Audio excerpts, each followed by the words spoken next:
All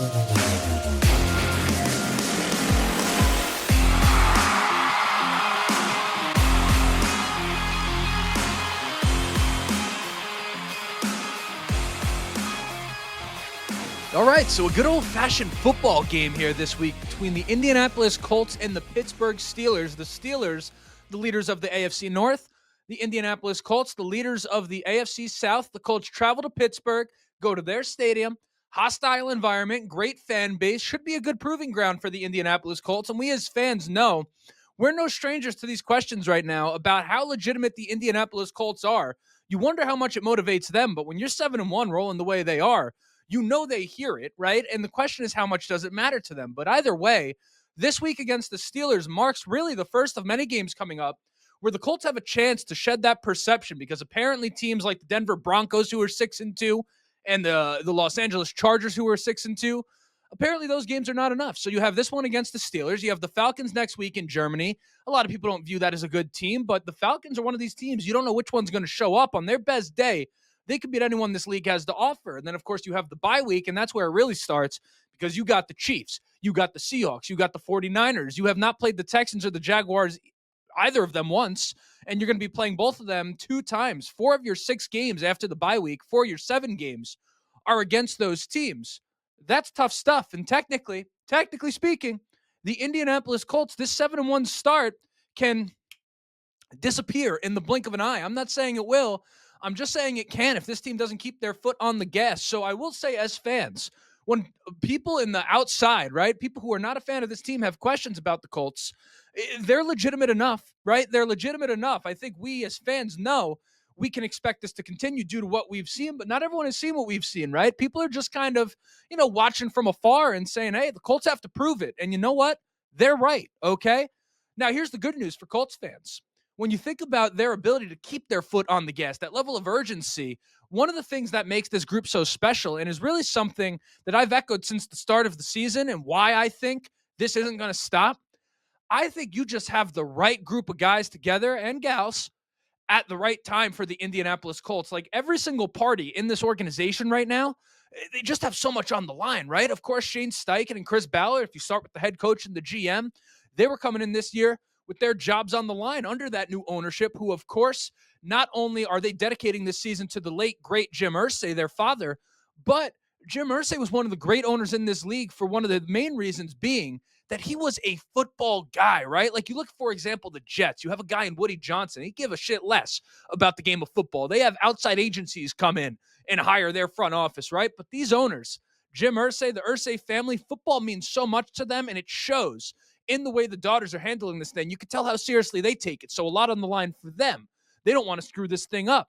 Of course, you have Daniel Jones at quarterback, who came into this season kind of as a last chance to prove that he could be a starter in this league. So you know that this season means a lot to him.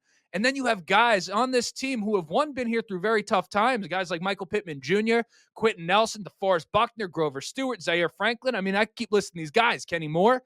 It's most of them also kind of in the middle or the back end of their prime. So it's kind of now or never for them too, right? Along with the fact that they're associated with this regime. So if the head coach and the GM weren't safe, they're certainly not safe either. So it's all hands on deck here for the Indianapolis Colts. And I think that aligning of energies, that aligning of priorities is part of what we've seen here with the Indianapolis Colts with this hot start to the season. And if that's not enough to convince you about kind of where this team stands right now and their intentions moving forward, how about this quote this week from Shane Steichen when asked about the fast start that the Colts have had?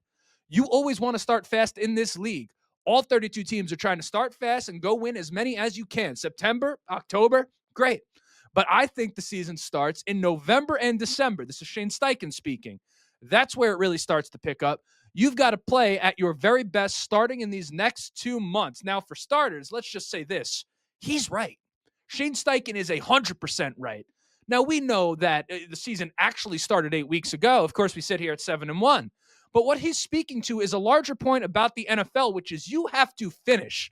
And this team has seen themselves crumble in those moments far too often. And I think it's uniquely qualified them to finish this season strong. And here's another secret, by the way, perhaps one of the worst kept secrets. Perhaps some of you guys haven't realized this.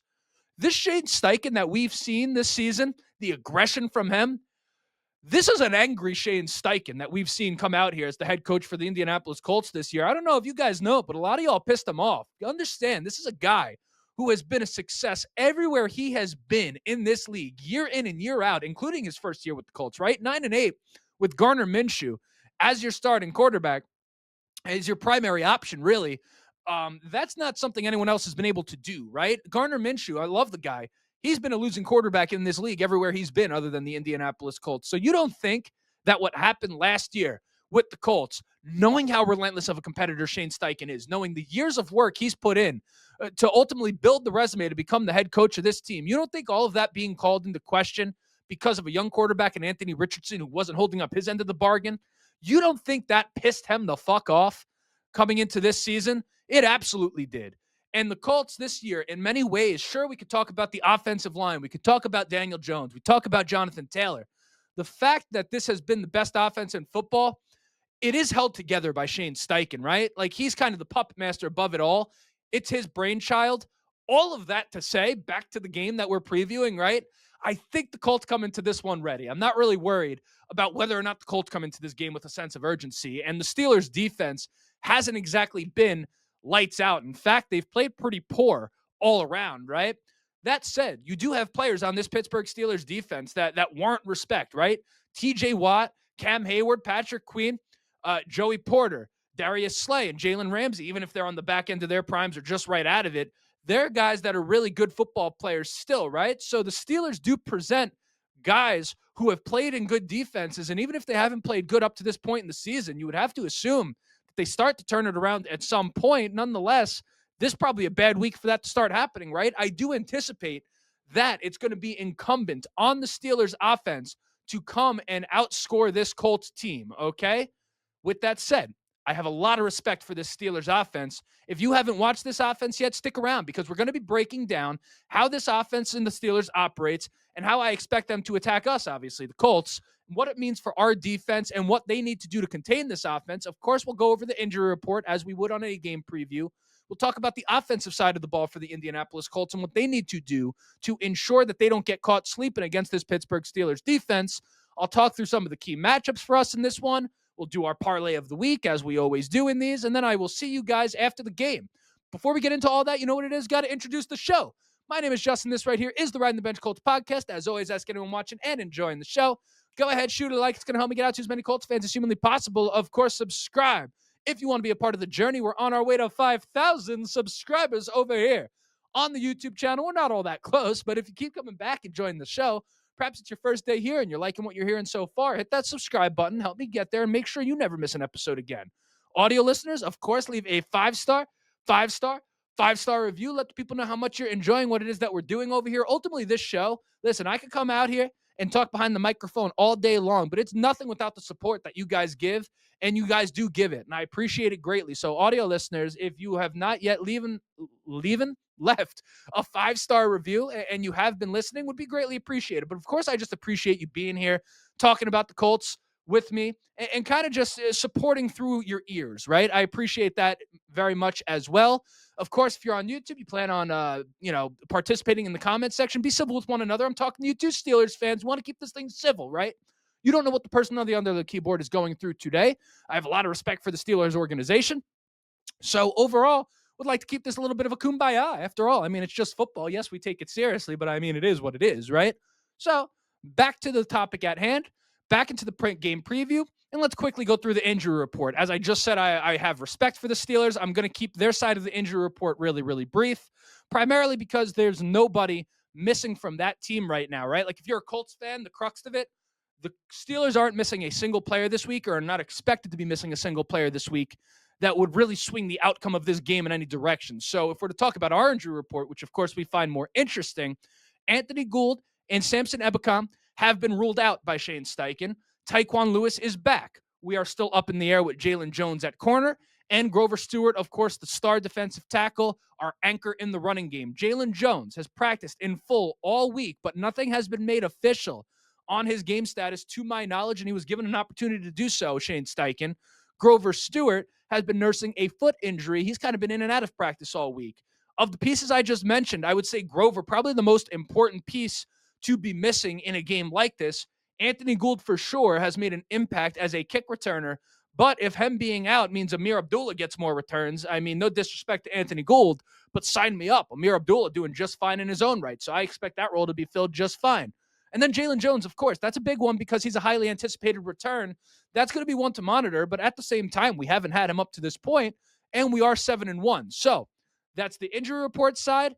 And we're going to start on the offensive side of the ball because I find that to be, or rather on the defensive side of the ball for the Colts, because I find that to be the real interesting side of things here. And then we'll do the offense because ultimately that drives our parlay of the week. So when you're discussing the Colts defense and what they have to do, it's really important that you understand the Steelers offense and how they operate because ultimately the Colts are going to be reacting to what the Steelers are doing, right? And I like the Steelers offense a lot. There's not a whole lot of offenses in this league that attack you the way that the Steelers do. They come out in a lot of 3 tight end sets, a lot of the quick passing game, and then they run the ball effectively with these 2 running backs. Nobody in the league lines up in 13 personnel more than the Steelers. For those of you who don't know that terminology, that would be 1 running back and 3 tight ends on the field. Go figure. The Colts, the second most 13 personnel team in this league, if that's proper English. But really, nonetheless, right? It has nothing to do with it. Nonetheless, what am I saying over here, right? Justin, take a deep breath, slow down. We're talking about a football game over here. It's what you do, Justin. So, my point of bringing all that up is what the Steelers do is they really sort of they kind of eliminate the opponent's ability to get a consistent pass rush throughout the course of the game because the offense is so predicated on getting the ball out of Aaron Rodgers' hands quickly. It's a very, very unique approach that they take that ultimately it comes down to them limiting mistakes on the offensive side of the football for themselves. And then, of course, when you have Aaron Rodgers at quarterback, it makes it much, much easier, right? Because you know he's seen it all. You know that cerebrally he's going to be engaged in the football game, and you know he's going to hit the throws, particularly those short, easy ones. So he allows them to run the offense the way they want to run it. Now, of course, you are going to have your opportunities to get after Aaron Rodgers in this game. The Steelers will take shots. Any team will, but they're going to be limited. And what I anticipate, if I'm to try to be a fly on the wall in the offensive meeting room with Arthur Smith running the show, what is their objective versus the Indianapolis Colts, if I'm to take a guess? Well, of course, they're going to stick to that quick, efficient passing game that they like to run and try to get the ball going on the ground. But really, I'd imagine the emphasis of it in its entirety is that they want to make sure that they're moving the chain, staying ahead of the sticks, right? Draining the clock, and overall keeping the Colts offense off the field. I'd imagine if the Steelers had it their way, they would have a whole bunch of 6, 7, 8-minute drives in this football game. So that's kind of how I'd imagine they're thinking strategically and from a play calling standpoint. But when you look at the personnel for the Steelers and what the Colts have to worry about there, yes, of course, you have DK Metcalf, who is a problem for anyone he goes against. Jaylen Warren presents a great dual threat out of the backfield. He's fast. He's agile. Our linebackers are going to have to do a good job against him. Our guys on the perimeter are going to have to do a good job against him when their assignment is to cover where he's at. And then Kenneth Gainwell also is a guy who doesn't get enough credit for his ability to do a lot of the same things. But when I do look at this offense, I do look at those 3 tight ends in Jonnu Smith, Darnell Washington, and Pat Freiermuth, who as a unit are targeted more than any tight end group in this league. And that is really the unique really the unique advantage that the Steelers have are those 3 guys, right? All of them can play. All of them are kind of starting quality guys. Darnell Washington, maybe not as much, but ultimately he's a weapon through the air, right? So you need an answer for those guys. Now, the problem for the Colts, and I think this is the biggest problem for them, is they don't have an answer personnel-wise for those 3 guys. I don't think. So Smooth Lou going to have to work some magic from a play calling perspective. That's one side of it, right? The question that he's going to be asking himself coming into this game is how can you force the Steelers into some mistakes because they try to limit them so much? Their play calling is predicated around limiting those mistakes. How do you make it tough for them to get the ball out quick and get those easy completions? I don't have the answers to those questions. I'm not a defensive coordinator. Lord knows I would stink at that job, but you do have a few options, right? You could jam them at the line of scrimmage if you want and force them to get a nice release off the ball, but that can backfire, of course, because as you over pursue on that front, they can set a pick on you, and then there's nothing but free space behind you. You can mix up coverages in the sense that you can have a ton of movement pre-snap if you're Lou Anarumo in this defense. You can drop guys back that look like they're rushing. You could rush guys in that look like they're in coverage. But the idea ultimately is that you have to make Aaron Rodgers think, and you have to make it tough on him. One sec, let me get a sip of water.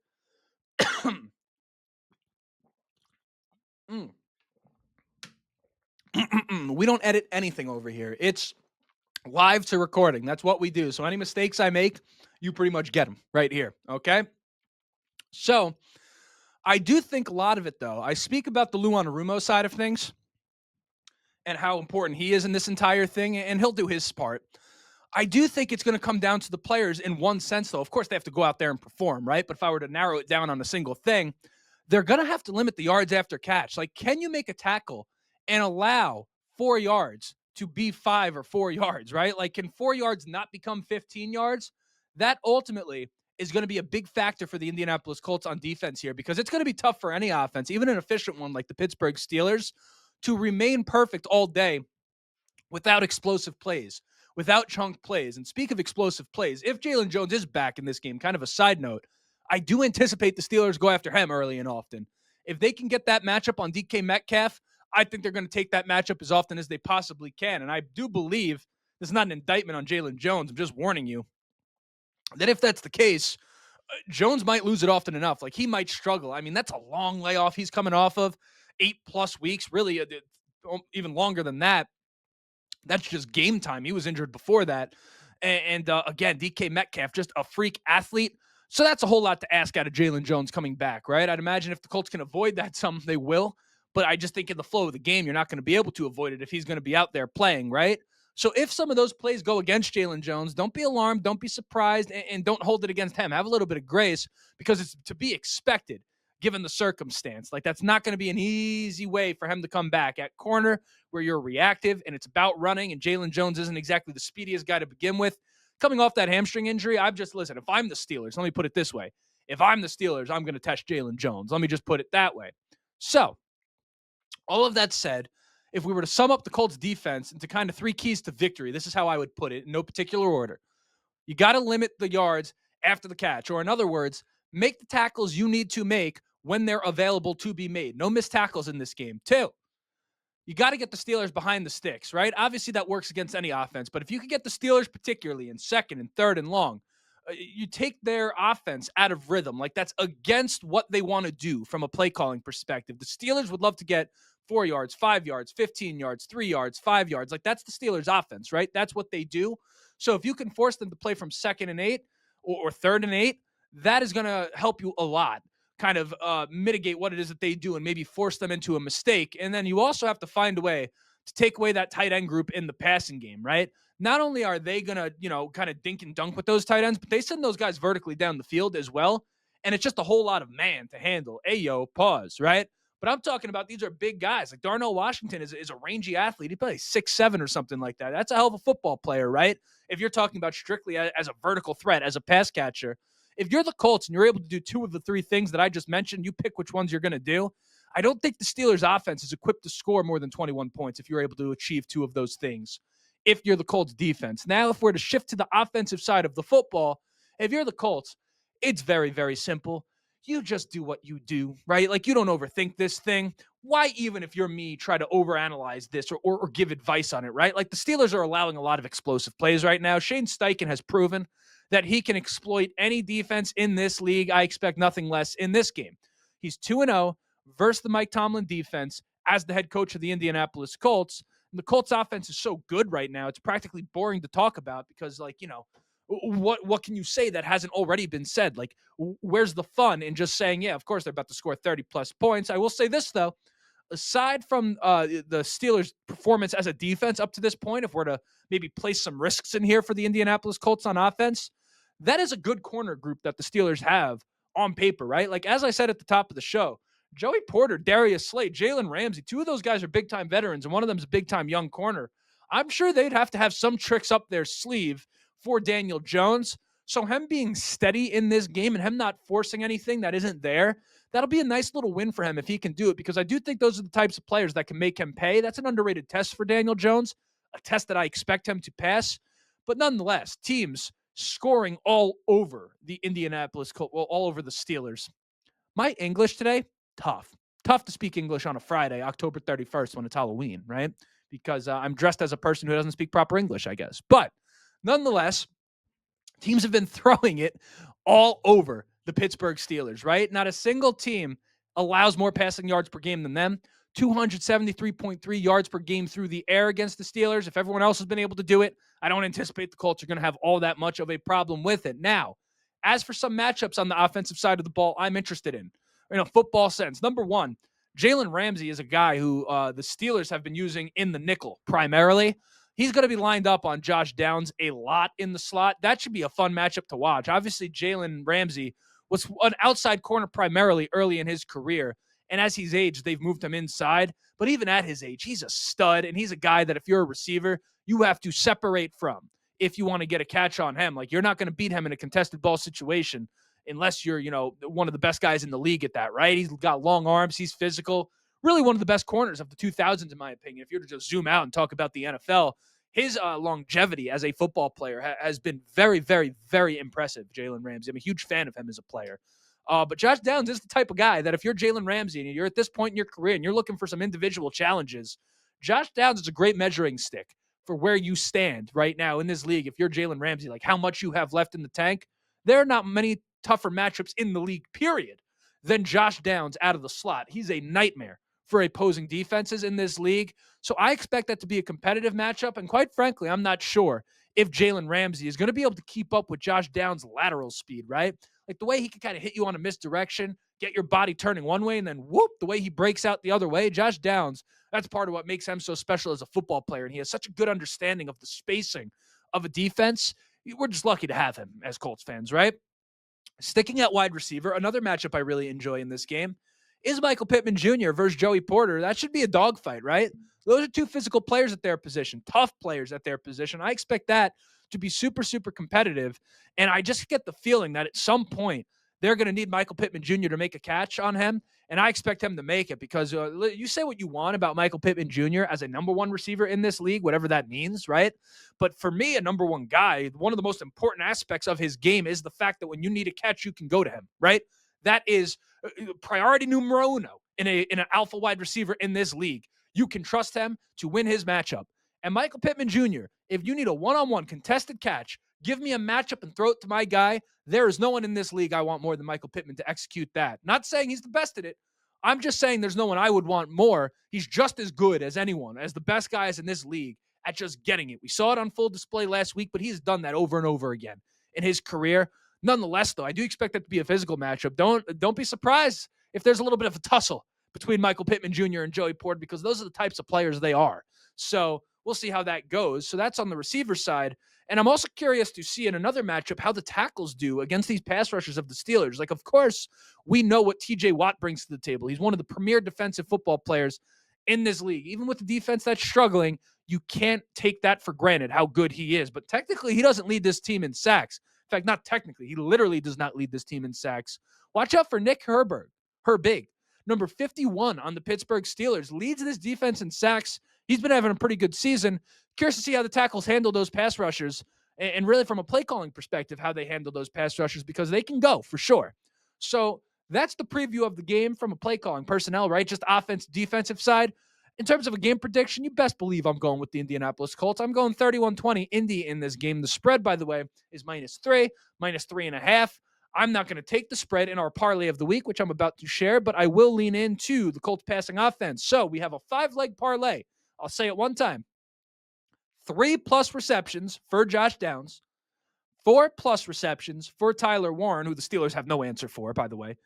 Daniel Jones, 250+ passing yards. Daniel Jones, 2+ passing touchdowns. Michael Pittman Jr., 3+ receptions. That's 5 legs, plus 285 on FanDuel Sportsbook, who does not sponsor me, but I just say it simply because odds do vary depending on where you go. That's 5 legs. It's a little courageous. I don't generally do that, but I'm going to lean into the Colts passing game this week because I expect them to be able to do what everyone's done against the Pittsburgh Steelers. And again, the Colts right now on a mission. You say what you want about the defense. This offense is all gas, no breaks right now. I expect this week to be no different. That right there was a game preview.